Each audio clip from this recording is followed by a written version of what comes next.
Hey, what's going on, everyone? How you guys all doing today? My name is Matt Jarbo. This is 3 Buck Theater, and oh my God, we're just like 2 weeks away. We are 2 weeks away from the Rise of Skywalker coming out. Finally, the online world who's been battling over Star Wars for 2 years can see the last movie in the Skywalker saga, and either unanimously hate it, unanimously love it, or find more things to talk about for the next 3 years until we get more Star Wars. But either way, it's an exciting time, and as we get closer to dealing with everything, as we get closer to the movie coming out, we're going to be seeing a lot of interviews. And there's already been a lot of weird, controversial interviews anyway. Billy D. Williams and the gender fluid stuff, Daisy Ridley and talking about, toxic fans. And it's weird. That whole reaction thing that Entertainment Weekly reporter asked them when the cast hadn't seen the movie yet, that blew up and people thinking that it's a bad thing. Again, we just need to see this movie. But Kennedy herself here, this is the woman that's going to be really heavily talked about because this is her legacy. At this point, the Rise of Skywalker, finishing of the Skywalker Saga is her legacy because there will be no other Star Wars movie while she is president. Because she's done in 2021, and I think after the last couple of years, why in God's name would you want to stick around? But anyway, there was a report here that came up with IO9. IO9 interviewed Kathleen Kennedy on the long road to ending the Skywalker story, and I wanted to dive into just some of the questions that I feel are relevant and pertinent to discussing where things have been with the sequel trilogy and how some things have just gone so absolutely horribly wrong. So let's dive in. IO9 says, when you made The Force Awakens, obviously there was some discussion about where this all could go. Rian Johnson came in and took the story his direction. Now J.J. Abrams is back to finish everything up. Looking back, was there a reason why the beats of the entire trilogy weren't cemented around episode 7?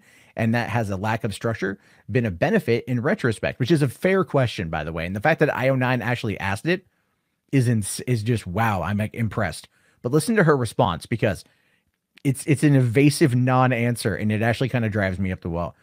She says, well, first of all, when we sat down to do Force Awakens, we spent a great deal of time working out all 3 movies and doing a real deep dive on the previous 6 and talking about that, understanding the mythology that George Lucas had created, bringing in people who'd worked on those films, been part of Lucasfilm. We brought in 2 or 3 different writers. There were, 8 of us sitting in a room and whiteboarding what possibilities are and looking at character arcs, identifying because George had already gone to Harrison, Carrie, and Mark to do the film.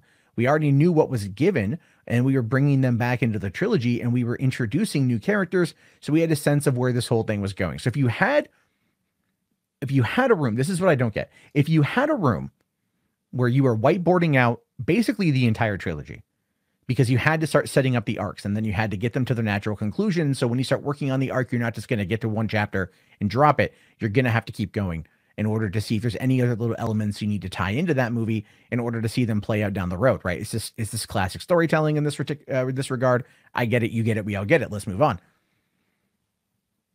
But what the hell happened with Rian Johnson? Because you're sitting there saying you brought in other writers, you brought in people at Lucasfilm. Rian Johnson has said that when he was writing The Last Jedi, he was basing it off of the script for The Force Awakens. So was Rian Johnson even brought into this whole situation at all? And did you never show him the room? Because we know that the needle barely registered any kind of metric scale moving forward with The Last Jedi in any kind of conceivable narrative fashion. Arcs were closed off, storylines were outright stopped.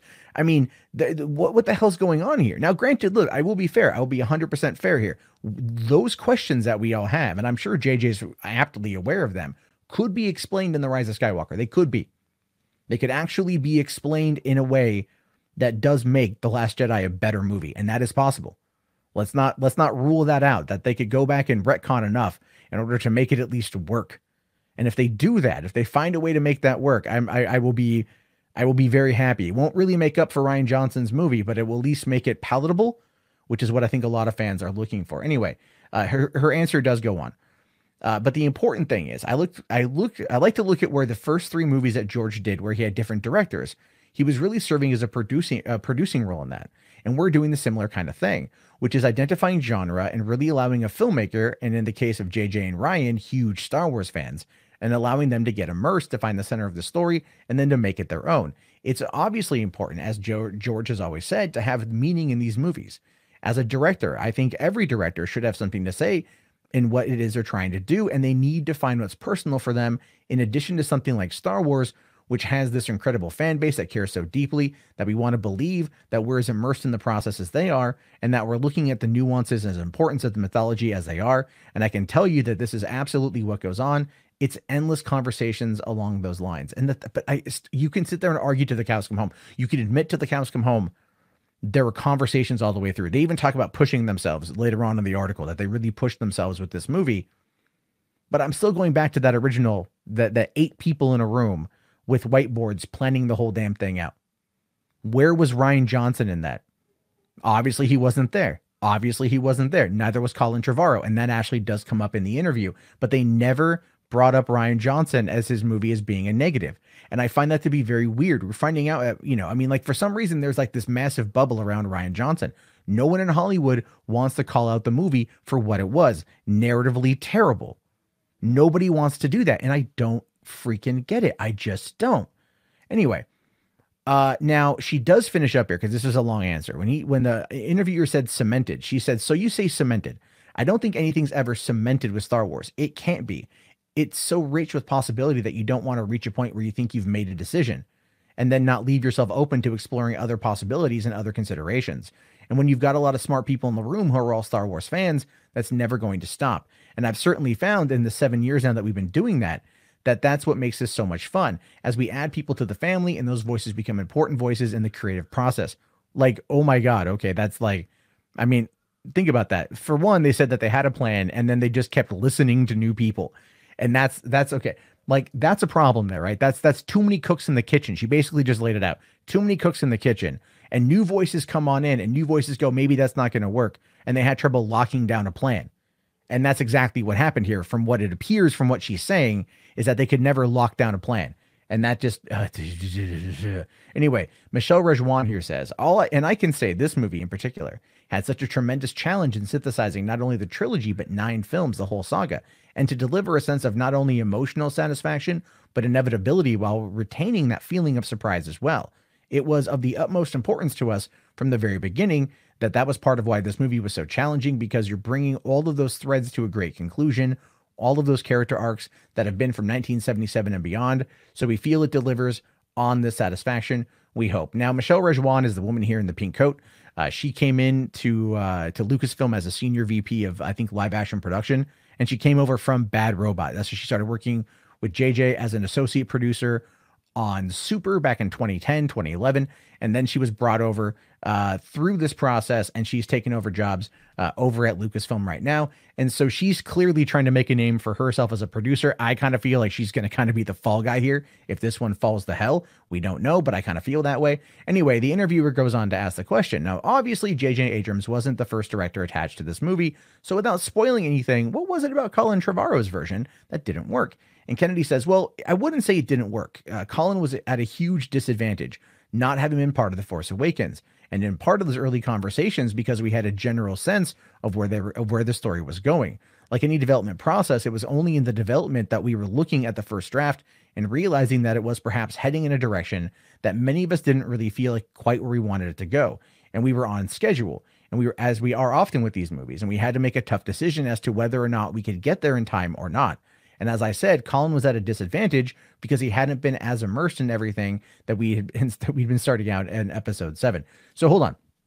Again, let's backtrack this here. So you had a room, you had a whiteboard, you had all the arcs there, you had all the story beats there, you had everything planned out, you had everything written out, you had it all done because you have to, right? Even Terminator Dark Fate, James Cameron and the writers had plotted out a trilogy because they could set up arcs and do their own thing that way.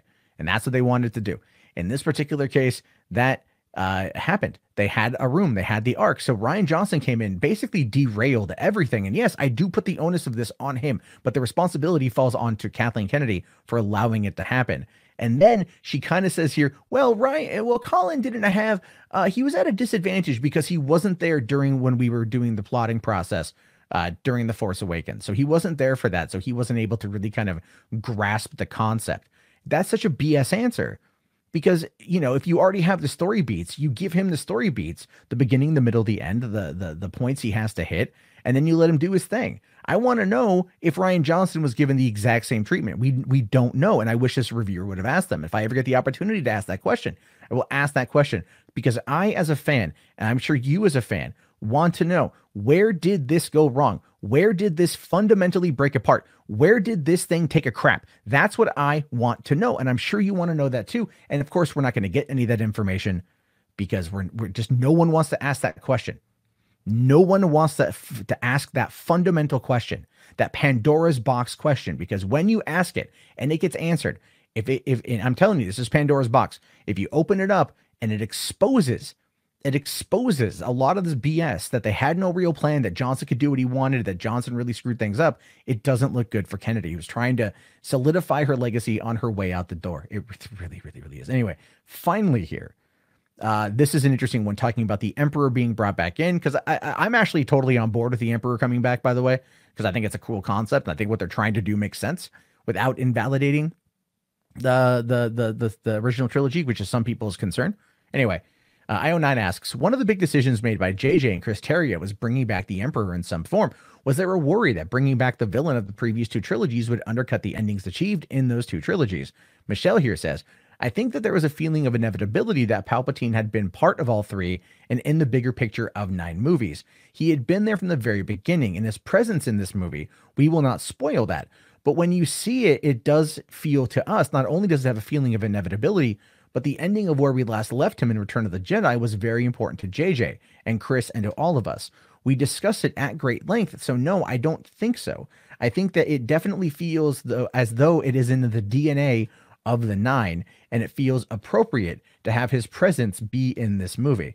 Now, presence being in the movie is an interesting line. Also mentioning DNA, because cloning has come up quite a bit in theories. And especially the big Snoke theory that popped up the other day. So there's a lot there. Like, I think that might have been a coded message, if I'm being fair. But having his presence there kind of also alludes to the possibility of him being a Force entity, right? Having transferred himself into an object like Vader's helmet, for example. That's something that has been brought up as well in theories. It's one that it's actually the theory I really hope is real, is that one, but I don't know.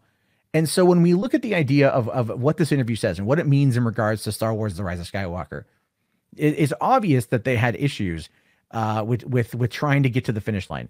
Colin Trevorrow was at a disadvantage, but somehow JJ was able to come in and save it, even though that happened in September of 2017, 3 whole months before the release of The Last Jedi, meaning at that point in time, they knew damn well how that movie was going to end. And instead of just clipping back the Luke hanging out on that rock scene by 5 seconds so he doesn't fade off into nothing, and therefore saving a lot of the I bet you at this point they wish they did. I bet you at this point they absolutely positively, fundamentally wish that they did that. But they didn't do that, and we have to live with that, unfortunately.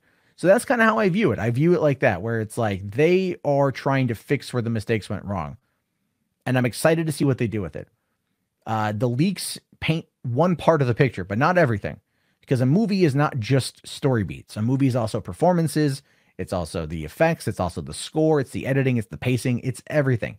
And we don't know how much of those leaks are real or fake. We don't know how much of them were real but were changed during reshoots. We don't even know how many reshoots they did. We just know that they didn't do any test screenings, because that's a debunked lie at this point, and anyone tell you different is trying to sell you something. But I do want to hear your thoughts on this. Do you think this interview makes it sound any better?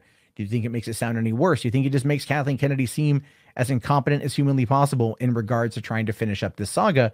And I mean, I kind of view that, to be fair. And I know I've criticized her a lot over the last couple of years as a result of that, but every time she brings it up, I feel the answer she gives is such a political non-answer that you can kind of read between the lines and see precisely just what the hell is going on. But as always, I leave it to you. Let me know down in the comments below. Like the video, thumbs up, subscribe, all that jazz. Have yourself a great day, and peace out. This video is supported by patrons like you. If you'd like to become a patron, please head over to patreon.com/Matt Jarbo.